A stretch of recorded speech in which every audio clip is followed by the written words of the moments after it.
9 বছরের জন্ম প্রতিবন্ধী মারুফ হাসান একমাত্র বিছানা এবং মা বাবার কোল ছাড়া তার কোনো চলার সাধ্য নেই।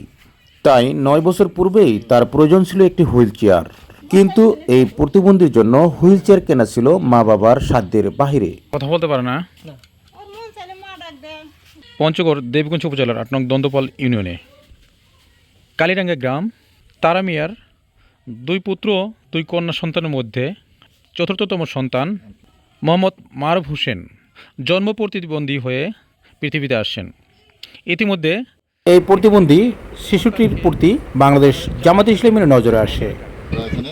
আজকে এখানে আসছি তাকে একটা ছোট্ট একটু উপহার দেওয়ার জন্য, সে যেন চলতে পারে এবং তার পরিবার যেন একটু যেন আরাম পায়। আর মানবতার কল্যাণের জন্যই বাংলাদেশ জামাত ইসলামী, মানবতার মুক্তির জন্য, মানবতার উন্নয়নের জন্যই আজকে এই জামাত কাজ করে যাচ্ছে এবং জনকল্যাণ স্বার্থে যে সকল কাজ, সেই কাজের অংশ হিসেবে আমরা আজকে এখানে এসেছি। এই যে মারুফ হাসান যে বাচ্চাটি, সে জন্মগতভাবেই প্রতিবন্ধী। এ বাচ্চাটিকে তার বাবা মা ভাই খুব কষ্ট করে লালন পালন করতেছে। আমরা জাতীয় নির্বাচনে এই এলাকায় ভোট করতে আসে আমরা দেখে গেছি, আমরা বলে গেছিলাম একটা হুইল চেয়ার আমরা দিব। সেই তারই ধারাবাহিকতায় আজকে আমরা সেই হুইল চেয়ারটি দিছি এই মারুফ হাসানের জন্য, যাতে সেই হুইল চেয়ারে বসে চলাফেরা করতে পারে এবং তার পিতামাতা ভাই তারা যেন একটু আরাম পায়।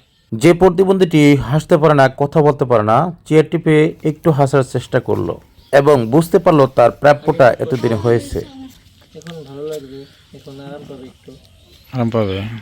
তো এত বছর বয়স হয়েছে, এখনো তোমরা চেয়ার বা কোনো কিছু নাই, এভাবেই করছো, লালন পালন করছো? এটা জানানো হয়েছিল, পরিষদ থেকে বলছে যে ওর বয়স হয় নাই, 10 বছর বয়স হয়েছে, তা বলছে বয়স হয় নাই, পরিষদ বলছে পাওয়ার যোগ্য নাই।